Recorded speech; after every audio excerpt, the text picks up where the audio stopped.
কৃষ্ণ। সমস্ত ভক্তবৃন্দ চরণে প্রণাম। গুরুদেব এবং সর্বপরিচিত প্রভুপাদের চরণে প্রণাম নিবেদন করে আজকের আমাদের গীতা পাঠ শ্রীমদ্ ভগবদ্গীতা তৃতীয় অধ্যায় শ্লোক নাম্বার 17 আমরা পাঠ করে শ্রবণ করব। যস্তু আত্মরতি এব সৎ আত্মতৃপ্ত চ মানব আত্মানি এব চ সন্তুষ্ট তস্য কার্যম ন বিদ্যতে। অনুবাদ: কিন্তু যে ব্যক্তি আত্মাতেই প্রীত, আত্মাতেই তৃপ্ত এবং আত্মাতেই সন্তুষ্ট, তার কোনো কর্তব্য কর্ম নেই। তো ভগবান আমাদেরকে বোঝাচ্ছেন যে কর্ম করতেই হবে। তাই কর্ম যেহেতু করতে হবে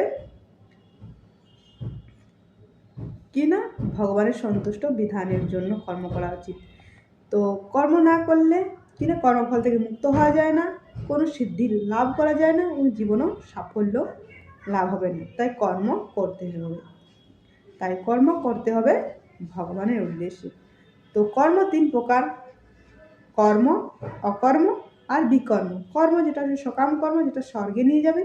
অকর্ম যেটা হচ্ছে ভগবত সেবা, ভগবানের সেবা, প্রচুর পরিমাণে সেবা, ভগবানের সেবা করো।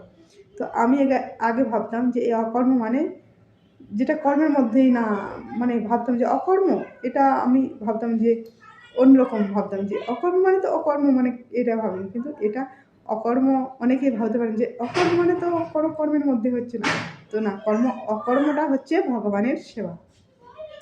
আর বিকর্ম যেটা হচ্ছে বিপরীত কর্ম, সেটা বোঝা যাচ্ছে যে বিপরীত কর্ম যেটা হচ্ছে পাপ কর্ম। তো এই 3 প্রকার কর্ম আছে। তাই ভগবান বলেন কর্ম করতে হবে। তো আজের শ্লোকে ভগবান বলছেন যে যারা আত্মারাম তাদের কোনো কর্তব্য কর্ম নেই।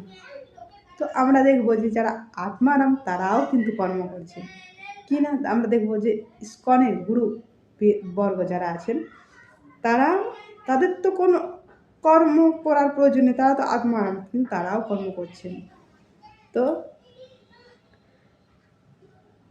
যিনি আত্মারাম কোনো কিছুর উপর নির্ভর করেন না, তার কোনো কর্তব্য কর্ম নেই, ভগবান সেটা বলছেন।